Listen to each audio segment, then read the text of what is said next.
Mesdames, Messieurs, bonjour. Hello, everyone. My name is Mathieu Laneuville. I'm CEO of Réseau Environnement, the largest association of environmental specialists in the province of Quebec, Canada. So today we have a panel on the subject Sowing a Sustainable Future. As you know, faced with climate change, agriculture must develop resilient practices that minimize its environmental impact. At the same time, our food stock needs to continue to increase. We will soon need to feed 9 billion people by 2050. So there's a really great challenge that we want to discuss today. And we have 4 excellent panelists today from different sectors of agriculture. So to begin, we'll do a quick roundtable. Everyone can present himself and also to maybe share to us your goal for today's presentation. So I'll begin with you, Martin. OK. Merci, Mathieu. Bonjour tout le monde. Je me présente, Martin Caron. Je suis président général de l'UPA. Puis vous l'avez vu sur la petite vidéo, on fête le 100e anniversaire. C'est quand même pas rien au niveau de l'organisation. Peut-être expliquer que notre organisation, c'est 29 000 entreprises agricoles qui sont là ici au Québec. Et l'UPA, c'est pas juste le Québec. C'est UPA Développement International aussi qu'on a créé, qui est soutenu. C'est une organisation qui est soutenue par les producteurs. À chaque cotisation, les producteurs mettent un 5 $ pour créer un fonds et ça nous permet, entre autres, de faire des actions au niveau international. Et il y a un côté durabilité par rapport à cette organisation-là. Je rajoute à ça plein de projets. Au niveau de l'UPA, c'est tous les secteurs, c'est une diversification, mais c'est un modèle d'entreprises agricoles qui sont partout au niveau de chacune de nos régions. Tu as mentionné, Mathieu, le but aujourd'hui. Pour moi, le but aujourd'hui, entre autres, c'est de ramener que le travail que les producteurs font au quotidien, c'est qu'ils accomplissent un projet de société, et pas juste ici au Québec, mais sur l'ensemble de la planète. C'est de nourrir les gens, mais c'est beaucoup plus que ça. C'est beaucoup plus qu'on porte sur nos épaules au niveau de la biodiversité. Par rapport à cette transition écologique-là, on va parler de carbone, entre autres. C'est pour vous dire, mon objectif aujourd'hui, c'est de voir ou vous démontrer que les producteurs, c'est la solution. La solution pour l'avenir, pour un développement durable et de semer l'avenir, entre autres, pour l'ensemble de la société. Merci beaucoup, Martin, pour cette introduction. Jérôme, je te laisse poursuivre. Merci beaucoup, Mathieu. Bonsoir tout le monde. Je m'appelle Jérôme Duprat. Je suis professeur à l'Université du Québec en Outaouais et je suis titulaire de la chaire de recherche du Canada en économie écologique. L'économie écologique, c'est d'être capable de pouvoir évidemment développer nos économies, de pouvoir créer de la richesse, mais dans une perspective d'équité intra- et intergénérationnelle et en respectant nos écosystèmes. On est dans un monde où il y a des changements globaux qu'on caractérise évidemment avec la crise climatique, avec la crise de la biodiversité, et il y a un consensus scientifique qui se traduit dans les textes des grandes organisations comme le GIEC, l'IPBES qui parlent de biodiversité, c'est que ce qu'on anticipait comme changement, tout ça arrive et tout ça arrive beaucoup plus vite qu'on ne le pensait. Donc, si on se tourne vers l'avenir, il ne faut plus regarder le présent ni le passé. Il faut envisager un futur avec des événements extrêmes, un futur qui, dans un principe de précaution, nous demande de construire des sociétés capables d'absorber des chocs. Puisque l'avenir n'est pas écrit, on ne sait pas ce qui va se passer. Il faut être aujourd'hui capable d'amener beaucoup de résilience. Et moi, c'est un petit peu le but de l'allocution d'aujourd'hui, c'est de voir comment remplir la double mission, c'est-à-dire d'être capable de nourrir la population, de nourrir l'humanité, mais aussi dans une perspective nationale, d'avoir une sécurité, une souveraineté alimentaire. Et Martin, en fait, tu as utilisé exactement les mots que je voulais employer, c'est-à-dire que aussi voir dans un deuxième temps que l'agriculture, c'est une solution aux changements globaux. Donc, il faut être capable de maintenir cette production-là, mais aussi de développer notre territoire agricole, développer les capacités des producteurs et productrices dans une lunette d'adaptation, de lutte au changement climatique, de préservation de la biodiversité. Et les outils sont là, la volonté aussi. Ça prend les bons supports et l'innovation, les soutiens qui nous amèneront dans cette direction-là. Merci, Jérôme. Puis je pense que c'est toute la richesse aussi de notre panel, c'est la diversité des intervenants que vous représentez aussi. Puis tu parlais que les changements climatiques, on les ressent de plus en plus, mais je pense que les agriculteurs sur le terrain aussi voient toute la nécessité de le faire dans ce changement-là. Now we can continue with Arama. You can present yourself and your goal for today's panel. Bonjour. They had to put one English speaker on the panel just so they can keep the translators busy here. So I'm Ara Makukutai. I'm the Chief Executive of Plenty, one of the world's leading technology companies in vertical farming. I'm from New Zealand originally and grew up in a dairy farming family, and actually ended up running a large enterprise scale dairy with about 20,000 hectares and about 30,000 animals at scale. So I spent a good chunk of my career running productive large scale food assets. The rest of my career I've spent really running and investing in technology companies, more than 30 within the space, including Plenty. Plenty has been in existence for about 10 years. We have commercial facilities on the west and east coast of the United States. Really, one of the things we do is we've built a technology platform that is the most efficient at converting power into food. So it's not a greenhouse. We're not using sunlight. We're using LEDs to provide the motive force or photosynthetic force for producing crops. In LA, we have a facility producing about 2.5 million kilograms of leafy greens annually, and we're about to open our strawberry facility in Richmond, Virginia. Great to be here at the Conference of Montreal. We're also exploring opportunities to invest and develop facilities in Quebec, potentially, and more broadly for application in Canada. So that's a little bit about myself and what we're doing at Plenty. Thank you for hosting. Thank you, Rama, and I like the innovation part you bring to this panel also with your comments. And Amar, I'll let you finish the round table. Thank you. Yeah, pleasure to be here to join this panel. Amar Addas, Senior Director, Sustainable Finance at FCC, that's Farm Credit Canada, Financement Agricole Canada. FCC is really a unique organization. We're a crown corporation, so we have one shareholder, which is the federal government. We're a financial institution. We have a mandate to support the sector. We can't divest. We can't walk away. We have to support the sector to adapt to what's coming. I can more or less repeat everything Jérôme said so eloquently in English. Same thing you said in French. The change is coming. It's already here. It will not go away. And financial institutions can support, and we certainly intend to support. FCC has gone through a strategy review, which embeds sustainability across the organization and preparing not only the organization, FCC, but also our clients to deal with the transition and the transformation, really, of the economy that is happening. And one of the things I want to achieve today is to make clear, or I guess point out the obvious, which is the agriculture sector is unique, right? In energy systems, you can change energy systems. You can change the source of energy, right? We can address that. Transportation, the same thing. We're seeing a big transformation in that sector. In agriculture, we need food, right? We have to make food. We need to produce food because we need to consume food. And this requires a whole of economy support, right? We need support from governments to deal with some of the disasters that farms have been subjected to and farmers have had to deal with. The systems in place are fairly outdated. They need to be updated to reflect the new reality that we're living in. We need support from financial institutions to provide incentives for the sector to transition to low carbon technologies and low carbon production. We need support from the whole value chain of agriculture, right? So we need support from all the way from the customers to the suppliers to the individuals that actually ultimately purchase the food.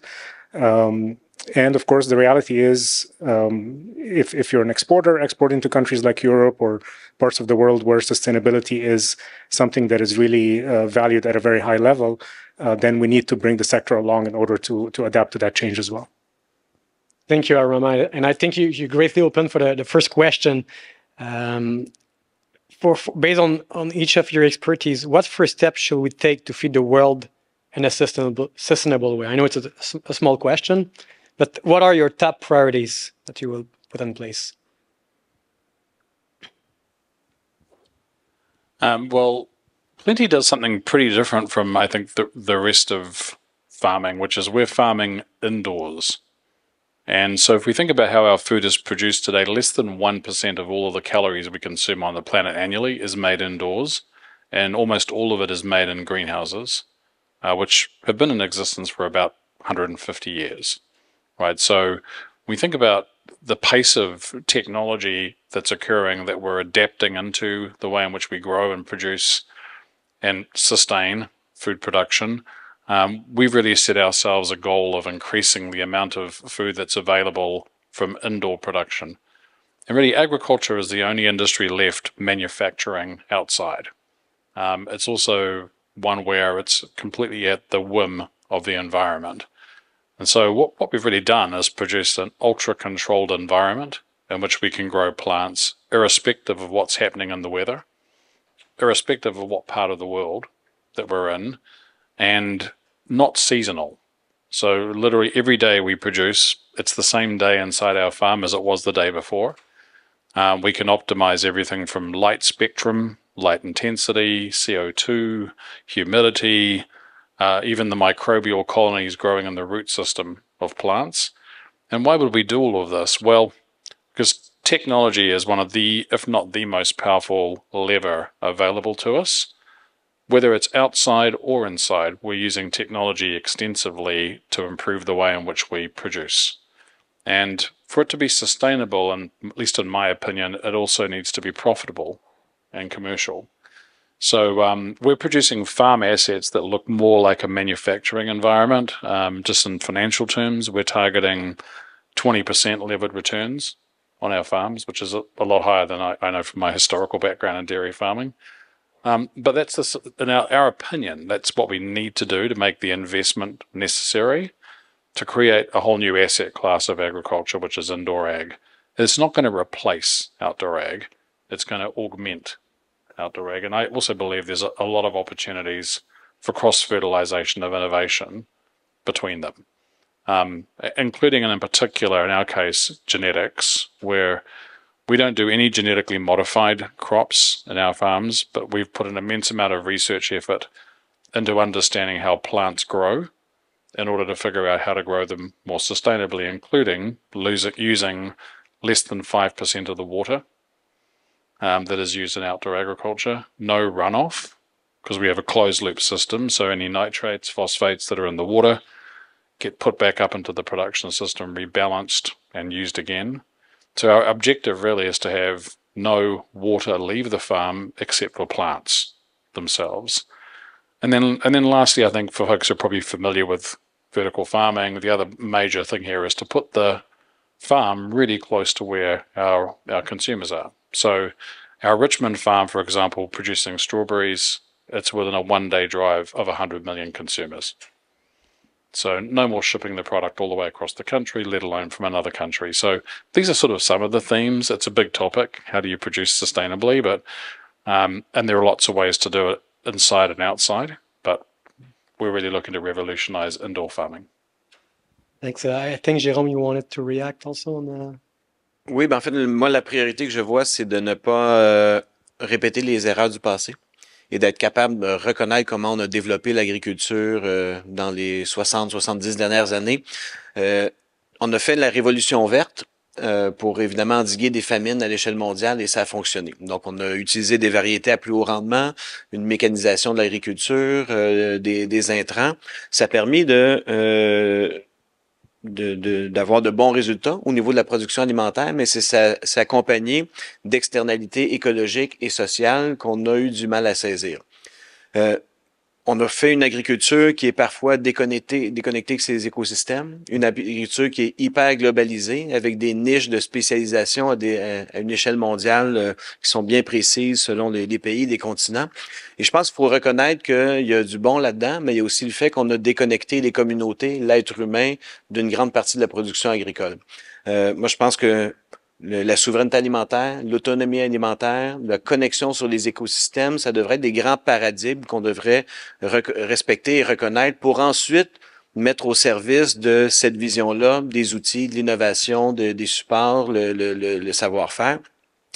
Et je pense qu'une des premières étapes dans les ententes de commerce internationaux, il y a une exception, hein, c'est l'exception de la culture, parce qu'on reconnaît que la culture, ben c'est pas du savon. Faut réfléchir ça différemment dans des droits de douane ou dans des accords internationaux. Je pense que l'agriculture, ce serait peut-être la deuxième exception qu'on aurait besoin de faire pour reconnaître des capacités locales, des besoins des communautés. Quand Arama parlait de la proximité d'une agriculture qui est capable de se développer de cette façon-là, mais il faut avoir une vue agroécologique holistique et si on reconnaît qu'il y a des erreurs du passé qu'il faut pas répéter, il faut pas faire une agriculture uniquement pour le marché, dans des pressions globalisantes qui étouffent les agriculteurs, ben déjà, ce sera un bon premier pas pour savoir comment on organise ça dans une perspective sociale.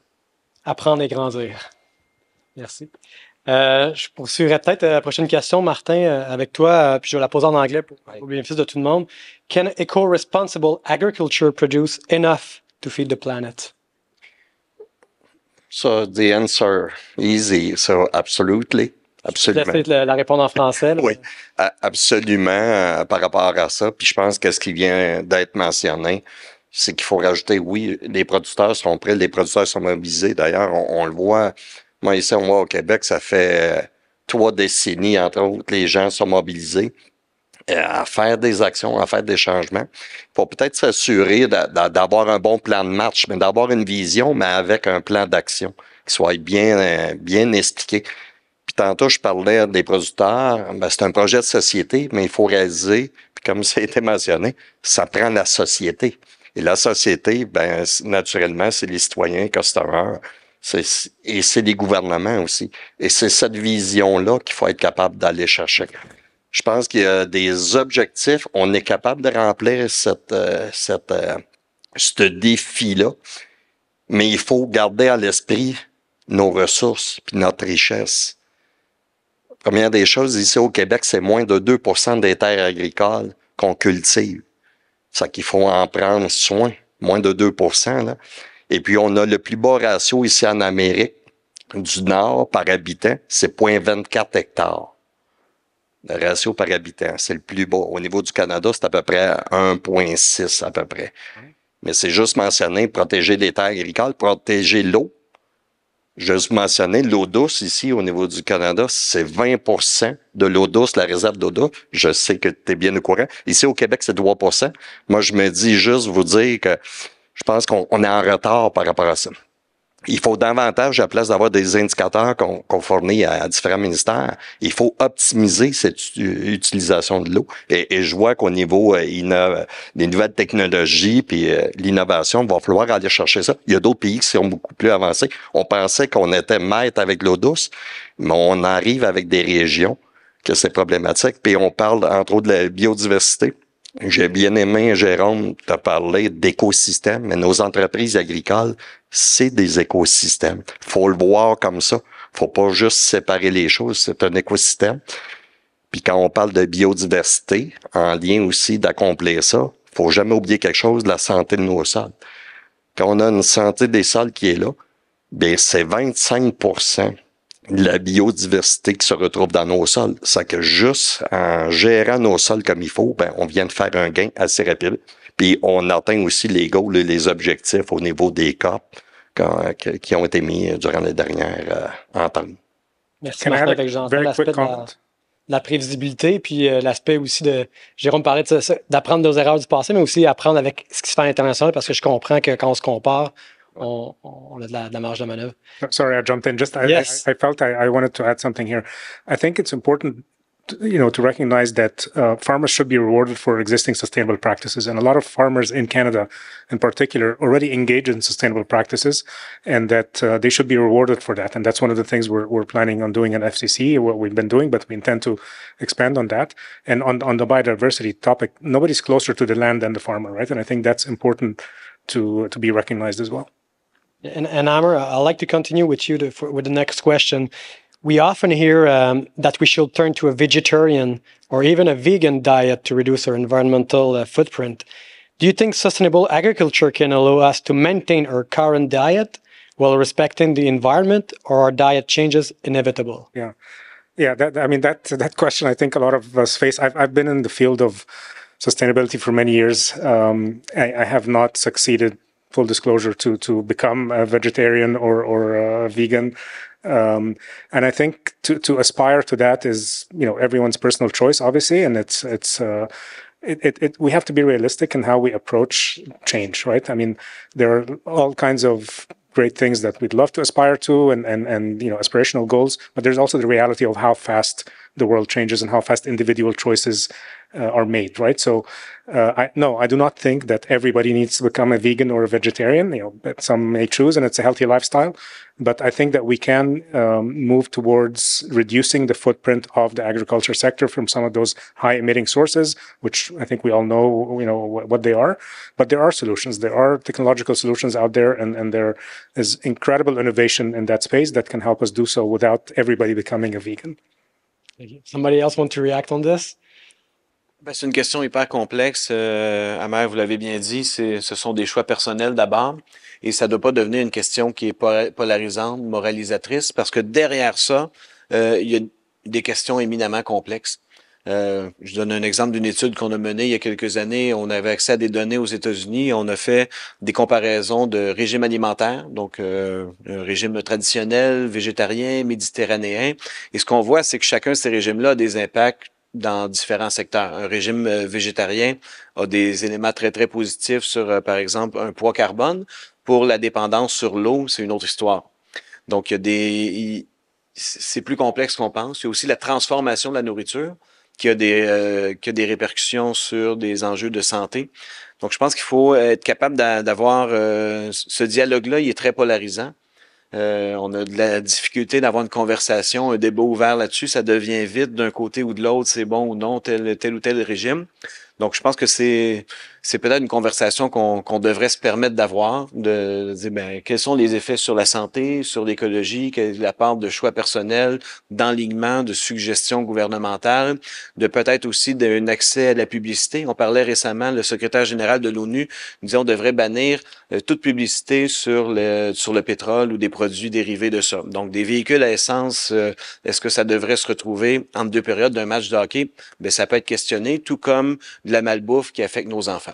Donc ça aussi, cette conversation-là, c'est pas seulement sur un poids carbone ou une disponibilité en eau liée à de la viande. Il y a ce portrait vraiment global-là qu'on devrait se permettre de pouvoir aborder en toute transparence, en tout respect des choix individuels. Je pourrais peut-être juste rajouter, c'est que au-delà de ce qui a été dit, rajouter que nos producteurs, production animale, sont déjà engagés. Donc, les producteurs laitiers, les producteurs d'apport, les producteurs, entre autres, bovins ou ovins, sont déjà engagés dans un processus, eux aussi, là. C'est qu'ils ils ont déjà des actions. Et je pense que le côté technologie ou avancé nous ramène un petit peu à ramener que, oui, il y a des outils à travers ça, là. Ça que je trouve ça intéressant qu'on en parle, mais faut pas penser que les autres qui ont des animaux qui font rien, c'est bien au contraire. Ils sont avancés, puis il faut y aller avec la recherche puis l'innovation. C'est là qu'il y a des bons gains à faire. Puis j'entends à travers ça qu'on souhaite une approche holistique. Développement durable, c'est environnement, économie, santé. Puis de le faire basé sur la science qu'on va faire évoluer ces discours-là. J'aimerais peut-être poursuivre with Amer. How can we support sustainable agriculture and what are the most promising innovative solutions in agriculture? And the last question with them, how to finance it? Yeah, so that's a really great question, and that's one of the things that we're really focused on at FCC with this new strategy, because our mandate is to we are a financial institution, so our objective is to generate profit, obviously, but also to support the industry. So we really have a dual mandate, and we've been thinking a lot about that, and it's transversal across the organization. And I'll give you 3 examples of some of the things that we're focusing on. One is we have developed taxonomy. Maybe a lot of people here in the room would recognize what that refers to. It's a language to define economic activities that we would classify as sustainable, and therefore they would qualify to financing incentives and new products that we're creating that would incentivize more sustainable activities, right? So we've created that taxonomy to define what are the specific activities, farming activities that would classify accordingly. So that's one thing. We're in the early stages. It's one of our main goals this year to start implementing that. We already have programs in place, sustainability incentive programs that give financial incentives to farmers to transition more towards sustainable activities, and we intend to expand on that. The second is what we call FC3. So that's Farm Credit Canada Capital. So this is our private investment arm, venture capital arm. And so FCC is about a $50 billion roughly portfolio. Most of it is lending. But we've committed substantial capital also to venture capital, to private investments and equity investments. And so that's one other way where we are supporting innovation and investing in promising technology, ag tech, that would, exactly like the kind that Aramastar is involved with, that would incentivize, new research and new types of innovations. The third is supporting underrepresented groups, and that includes young farmers, which struggle to get access to capital. And we have to remember, farms in the end are profit-generating businesses as well. They're not there just to feed us. They're there to make a living and support their families, and to transition this on to the next generation, because a lot of them are family farms. So we're developing also, as part of our incentive system, is to come up with solutions to incentivize young farmers, indigenous people. Indigenous practices are based on millennia of history, right? And now we're seeing more return to learning from some of those indigenous practices on how to adapt to climate change with wildfires, for example. So I think it's really, getting creative and thinking of ways, to as a financial institution to support farmers. And as I mentioned earlier in my introduction, this is really a whole of economy approach. We need everyone to be on board. Our CEO, Justine Hendricks, has said this publicly recently. It's ag needs all of us, and we really need every player to play their part. Merci. Martin, vous voulez poursuivre? Oui, je trouve ça intéressant. Il y a un aspect économique, puis il y a un côté finance. Moi, je vais revenir parce que je vous ai dit qu'on était mobilisés ici au Québec, juste mentionnant nos différents projets qui sont là. Entre autres, on a un projet de laboratoire vivant. On est rendu à une 3e phase de laboratoire vivant, puis c'est vraiment un des éléments ou un des outils qu'on utilise ici au Québec et que les producteurs, les scientifiques, les conseillers adorent. Parce qu'on fixe des objectifs, on travaille ensemble, mais on prend l'expertise de chacun des partenaires alentours. Parce qu'il faut comprendre que quand je disais un producteur, il y a un écosystème. On développe quand même des connaissances comme un laboratoire au niveau de nos entreprises agricoles. L'élément de laboratoire vivant est vraiment excellent. Il y a un côté aussi de projet, pour ça qu'on supporte ça vraiment quand on parle de la durabilité, c'est qu'il y a un projet agri-climat qu'on a ici qui tombe encore une fois à une 3e phase. Juste pour vous expliquer, ici au Québec, on a 12 régions administratives. Dans ces 12 régions administratives-là, présentement, avec les producteurs, on a développé des plans d'action adaptés par rapport au changement climatique dans chacune des 12 régions-là, selon la situation par rapport à l'eau, par rapport à la forêt, l'agroforesterie, etc. C'est quelque chose qui fonctionne présentement et ça nous permet d'avoir des indicateurs de bilan carbone. Par chacun des producteurs, c'est plus de 200 producteurs, ils ont fait le bilan carbone sur les entreprises, donc on commence à avoir des données, mais avoir un plan d'action régional où les gens individuellement dans leurs écosystèmes voient un projet collectif, ça c'est vraiment intéressant, puis c'est pour ça qu'on a des soutiens, entre autres, que ce soit au niveau du gouvernement. Quand je parlais de laboratoire vivant, c'est avec Agriculture Agroalimentaire Canada, puis au niveau des ministères ici du Québec, puis il y a aussi le plan de développement durable qui est là, du MAPAC, entre autres. C'est quand même une rétribution qui est donnée pour des actions. Ça amène les producteurs à être mobilisés, puis en même temps à avoir des actions qui sont là. Ça rajoute aussi d'autres enjeux qu'on parle de la pollinisation. Le protecteur de pollinisation, parce que la pollinisation, c'est assez important au niveau mondial. Ça. C'est à peu près 35% de qu'est-ce qu'on se nourrit, que ça prend un pollinisateur. C'est quand même pas rien. Ça se rajoute à ça. C'est que l'aspect durable est très intéressant. Le côté financier, comme il a été mentionné, je pense que ça nous ouvre la porte.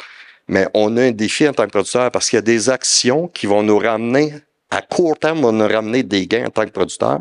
Puis là, je parle de santé des sols, couverture des sols.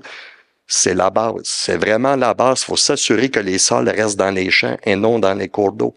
Et quand un sol en santé, mais quand l'eau descend, quand l'eau est là, ben le sol la capte et la plante et tous les nutriments qu'on lui donne, la plante la capte. Sinon, quand c'est un sol compacté, ben il y a du lessivage. Ça, c'est un élément. C'est qu'on peut faire des gains rapidement puis qu'il va avoir un bénéfice. Pour les autres, c'est là que je ramène, oui, un côté financier de rétribution parce qu'au-delà d'être durable, il faut que ça soit viable aussi. Martin et M. Lampron disaient il faut que ça soit rentable aussi. C'est un des aspects parce qu'il y a des actions qu'on va faire qui est pas nécessairement évidente. Puis comment qu'on peut avoir cette cohérence-là aussi? Parce que nous, on se met des règles ici, mais plein d'autres produits arrivent ici puis qui n'ont pas les mêmes règles ou qui n'ont pas les mêmes standards. C'est comment qu'on peut avoir un projet collectivement? Jérôme, tu disais tantôt, ben on a l'extension de la culture, côté agricole. Faut voir quelque chose là-dessus. Là. Faut vraiment voir quelque chose là-dessus pour que tes producteurs aillent chercher un bénéfice de ce côté-là. On parle juste pour faire un bond sur ce que vous disiez. On parle beaucoup d'innovation dans des outils, des approches, des pratiques, la technologie, mais je pense qu'on est vraiment au moment où il faut penser à une innovation au niveau financier. Il y a 30 ans, le carbone, c'était une vue de l'esprit. Aujourd'hui, c'est non seulement un gaz à effet de serre, mais c'est aussi un modèle d'affaires. Ça a une valeur sur des marchés à 150 $. Pourquoi? Parce que on a reconnu une problématique. On a dessiné un carré de sable et on s'est doté de mécanismes pour réfléchir à ça. C'est évidemment imparfait. Taxe carbone, bourse carbone, ça ne nous empêche pas d'être dans un climat qui se réchauffe, mais au moins, on a essayé d'internaliser ça et de rétribuer, de reconnaître qu'on peut maintenant soutenir l'agriculture, non seulement par le foncier puis la production alimentaire, mais dans certains cas, puis je vois des partenaires là qui sont là, comme le Fonds Tikehall, le Fonds de solidarité FTQ, qui reconnaissent des modèles carbone en se disant, ben on peut développer une protection de l'environnement, on peut développer des modèles agro-environnementaux. Donc, il y a deux éléments ici à penser, je crois, sur l'innovation dans l'investissement, la structure de modèles de soutien aux agriculteurs. Premièrement, de reconnaître, et Amer, vous l'avez bien dit, les bons gestes des agriculteurs. Lorsque je fais un geste positif pour la biodiversité, pour la pollinisation, pour la santé des sols, j'ai pas un retour sur investissement bien souvent. Des fois que je génère une externalité positive qui n'a pas de rapport avec mon activité économique et on a besoin, tout comme le carbone, de dessiner un carré de sable dans lequel tout sort une valeur. Ça, c'est la première chose. Et ça demande d'avoir un tabouret à 3 pattes. On a besoin des investisseurs. On a besoin des gens sur le terrain qui font les pratiques. Mais on a aussi besoin des gouvernements qui créent une perméabilité dans ces structures-là qui sont différentes. L'autre élément, ben, c'est d'être capable de définir des modèles de financement hybride. Parce que si on est en train de penser à intégrer des externalités environnementales dans des marchés économiques et si le marché le fait pour le marché, on va répéter les erreurs du passé, à être complètement déconnecté des producteurs et des écosystèmes.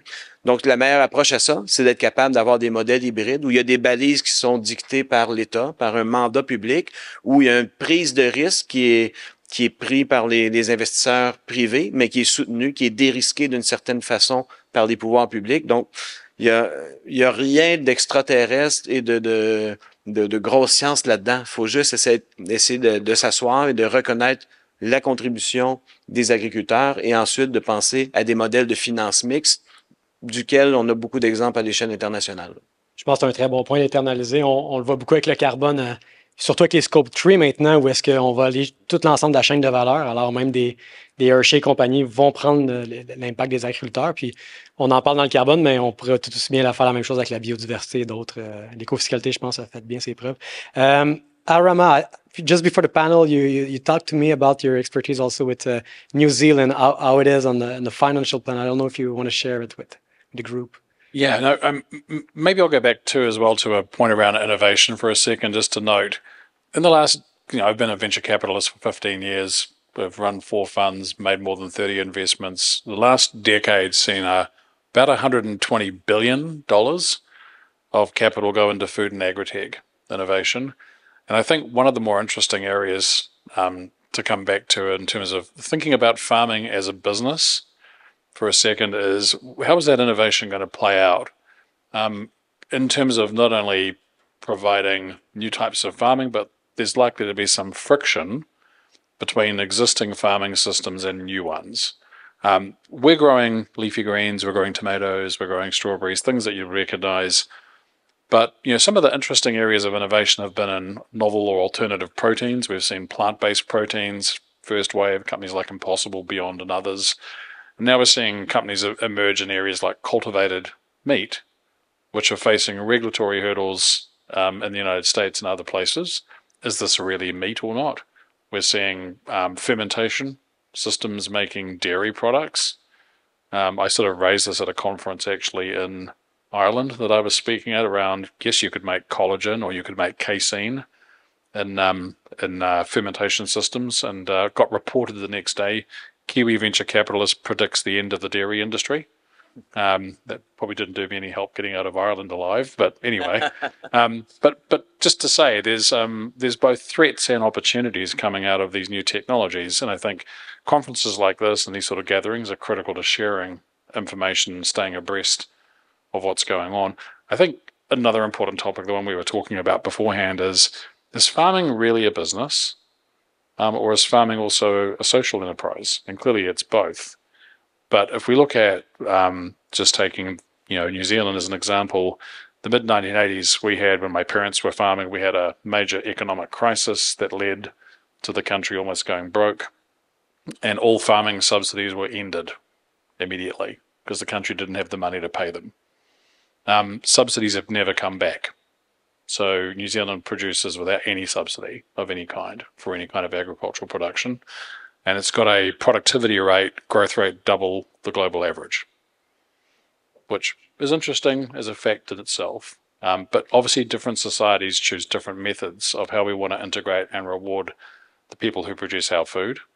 And it's a worthwhile debate, I think, when we talk about sustainability, which is how do you choose to build a sustainable framework that ensures farmers can stay on their land. I'm actually Maori, so I'm an Indigenous New Zealander. Our family's been on our land since before Europeans turned up. So we've been there a long time. And we definitely support the idea of long-term farming sustainability. But how do we build a profitable business for the long term while also meeting our sustainable objectives? I mean, this is a big, complex topic. Thank you. We'll continue about the climate change. Maybe I'll go to you, Jérôme. How can agriculture adapt to changing precipitation patterns and extreme weather conditions brought by climate change? Oui, ben c'est l'idée de la résilience, hein, d'être capable de développer des systèmes capables d'absorber des chocs.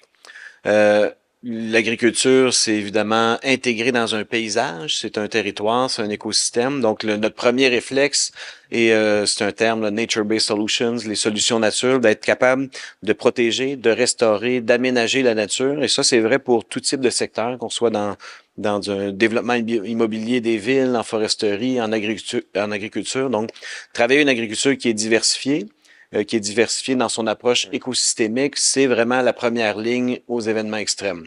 Et ensuite, évidemment, bon, tout ce qu'on peut développer comme savoir, innovation, infrastructure, mais je dirais de réintégrer ces solutions nature-là. Il y a quelques années, on a produit une méta-analyse où on a regardé 1000 différents modèles à l'échelle mondiale de cultures en monoculture ou en intercropping, donc 2 cultures différentes qui se chevauchent. Et ce modèle-là, non seulement offre une plus grande résilience écologique, mais apporte 30% plus de productivité et de revenus.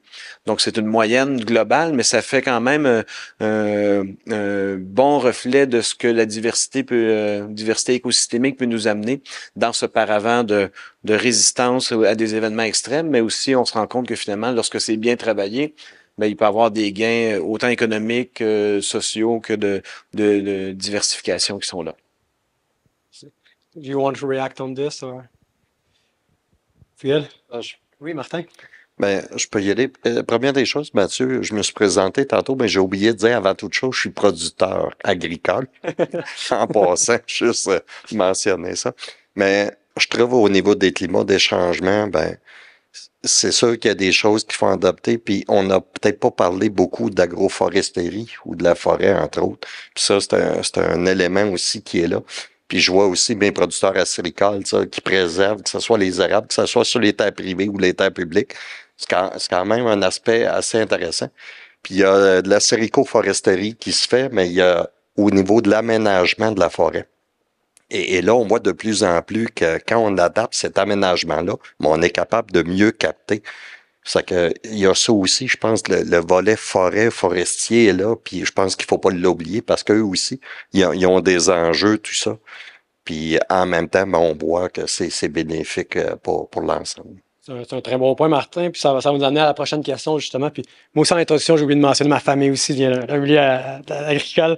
Mais for the next question, I will go. What are the best practices to combat soil exhaustion and deforestation? I'm a soil scientist. I'll take a stab at this one. Look, most of agriculture takes place below the ground. And if we think about the way in which we encourage good soil health, it really depends on the type of agriculture you're engaged in and what sort of soil you have to begin to start with. It's been very interesting to me to see the advances in science in this area, whether it's soil sensing. I'm an investor actually in an Israeli company that does soil sensing technology and can measure EC directly, for example. Also, so we can see what's happening hydrographically in terms of how water is traveling through the different soil layers. I think information and intelligence to the farmer is critical. What's really happening on our ground, below the ground that we can't see, so we can actually adapt and have the best possible practices, whether it's avoiding fertilizer runoff, whether it's implementing irrigation technology practices. I mean, there's many different ways to manipulate. And one of the more interesting areas too is the work that's starting to go on in understanding the microbial colonies in soil and the rhizosphere. When we look at a cubic meter of soil, there's 10 to the 14th power of microbes in 1 cubic meter of soil. If you multiply how many cubic meters of soil there are in a hectare, this is a big combinatorial both problem and opportunity. So I think my net is that we're still learning so much about what's going on in the soil that that farmers who have been on their land for generations know intuitively, but we're starting to see better metricization, better scientific explanation of what we're doing. And that sort of collaboration, I think, between farmer and the scientific and technology community is critical. I can jump in because I think the data part is absolutely critical. I think if we can find ways to document scientifically and have the data to show that farmers are, let's say, sequestering more carbon in the soil, and then help them monetize that by generating carbon credits or biodiversity credits, that's huge. That's I mean, the previous panel was talking about carbon capture and storage, right? So I think there's a lot of interest in this, and at some point we're going to crack it. And if and when we do, it's going to be a huge monetary opportunity, I think, for farmers. Merci. For the next question, now we'll go on the water resources. So maybe, Jérôme, how can we implement sustainable agriculture that also protect our water resources? Normal, particulièrement peut-être avec le phosphore, l'azote. Oui, just to complete on what you've said, I think deforestation, when it's directed to agriculture, is oftenly a question of survival. People don't have the choice. This is what they can do to survive, to feed their family. So it's an international cooperation topic. It's a way to offer alternatives. You were talking about monetizing carbon. Well, this is a business case, but you need also an accompaniment. You need to be supported by groups, by policies that will implement these kinds of models. So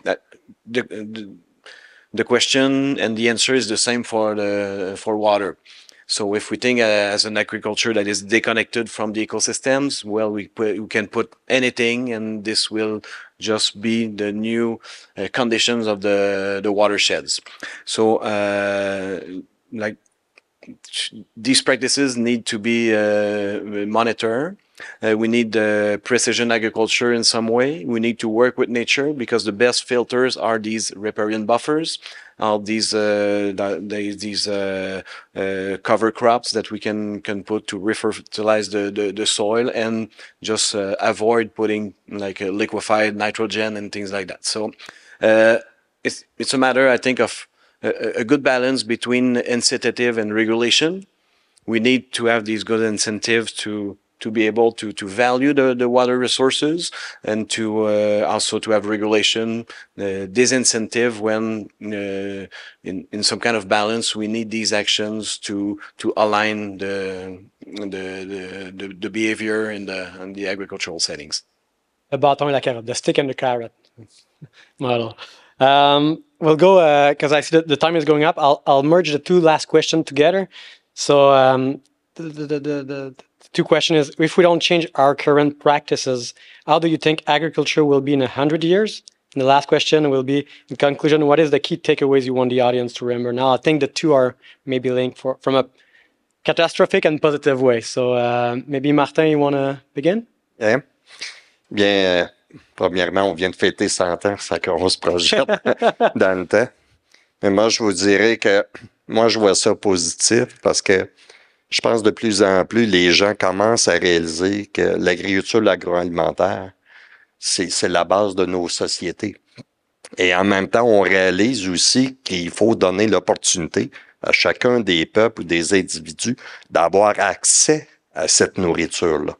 Et là, c'est le défi, mais de plus en plus, on voit que dans les pays, ça se parle. C'est que moi, je pense, dans les 100 ans, je pense qu'il y a un aspect comme ça qui est vu, mais on ne verra plus juste l'agriculture comme un côté nourricier, mais voir vraiment sur l'aspect de l'écosystème. Quand je parlais au tout début de la solution, je pense que dans les 100 prochaines années, on va avoir de l'agriculture beaucoup plus de précision. Il va y avoir des technologies qui vont être là. Et puis, peut-être un souhait que j'ai, puis comme le souhait qu'on a eu, Jérôme, au dernier sommet, parce que on a eu une déclaration commune, 24 organisations, entre autres au niveau de l'environnement. C'était notre sommet agro-environnement, notre 3e. Et c'est de se doter, d'avoir un soutien, d'avoir une vision. Une vision, mais cette vision-là soit cohérente aussi. Par rapport, oui, à nos gens de la société, mais par rapport aussi à nos gouvernements. Parce qu'aujourd'hui, ou durant les journées qu'on parle, on parle beaucoup de projets. Mais il faut juste faire attention, il faut aménager des choses comme il faut, là. La protection des terres, c'est une des bases, et de l'eau aussi, là. Mais je vois que dans 100 ans, il va y avoir encore des gens qui vont être là. Puis mon rêve le plus cher, c'est que les producteurs, productrices restent à la base de cette activité-là, entre autres, pas juste de nourrir, mais des écosystèmes. Merci, Martin, de nous partager tes rêves. Alors, on fêtera aussi les 200 ans de l'UPA à ce moment-là. Puis j'entends beaucoup aussi l'approche cohérente. Puis c'est drôle parce que ce midi, on parlait avec Hydro-Québec justement en énergie aussi d'une approche cohérente. Jérôme, je te laisse poursuivre. Oui, ben le 21e siècle sera écologique ou ne sera pas. Donc là, c'est très, très factuel. Les changements globaux amènent des pressions qui vont être plus fréquentes, qui vont être plus intenses. Il va y avoir des compétitions pour les ressources naturelles. Donc, si on fait rien, si on est dans une agriculture globalisée qui est sur un mode de statu quo, ça va évidemment générer des conflits. Des conflits, il y en aura partout, il y en aura ici, il y en aura ailleurs, ce sera plus aigu, où les peuples sont plus vulnérables. Donc, il faut vraiment changer la chose et je pense que la question clé, c'est la diversité de la production agricole, la diversité des milieux qui sont capables de mettre ça en pratique, la diversité des approches de financement. Donc, il n'y a pas de secret, il n'y a pas de recette miracle, c'est de se dire qu'on arrive dans une nouvelle réalité. L'agriculture comme solution, ben c'est vrai, il faut se tourner vers ça pour nourrir nos populations, mais aussi s'en servir pour s'adapter et lutter contre les causes climatiques et de biodiversité avec les bons outils. Donc c'est peut-être, pour faire une analogie avec l'agriculture, mais de décloisonner les silos, ne pas voir l'agriculture seulement comme une activité économique qui produit des biens alimentaires qui peuvent être exportés. Il faut défaire ça. Il faut avoir une lecture beaucoup plus transversale, autant au niveau des communautés que de l'environnement et évidemment dans des perspectives de développement économique qui seront celles adaptées au contexte que l'on vit actuellement. Merci Jérôme. Vision cohérente, diversité. I'll let you continue. Well, number one, climate change is here. It's not coming. It's with us already, and farmers know this right around the globe. Number two, the food and agriculture GDP globally is $20 trillion every year. I don't know if we're at 1% of food production indoors today. I don't know what it's going to need to be by 2050 with 9 to 10 billion people, but it's going to have to be more than 1%. And one of the key reasons for that is that unpredictability of the growing environment is going to put increasing pressure on our ability to get surety of supply. When Walmart, who are one of our biggest investors, invested in the company, they said, look, we don't want to be farmers, but we want to be sure that we can get supply, not just this year, 5 years, but in 20 years' time. as pressure, especially on perishable, which is really what we're focused on, perishable, high-value fruits and vegetables. So we're not growing grain or soybeans or, dairy products yet today, but we're focused on the really hard part of the supply chain to solve for. So I guess my takeaway is in 100 years' time, I think we'll see much more of a balance between indoor and outdoor production, whether it's for greens, proteins, what have you. But also I think because the climate won't give us any choice, and we're not doing enough to arrest climate change. That's just the honest truth of it. So the technology, the indoor to bring resilience. And I'll let you for the final word. Thank you. So technology. I think in 100 years, we'll look back at this time as a transformational moment where I'm an optimist. So where I will say we're going to take the fork that leads towards a solution.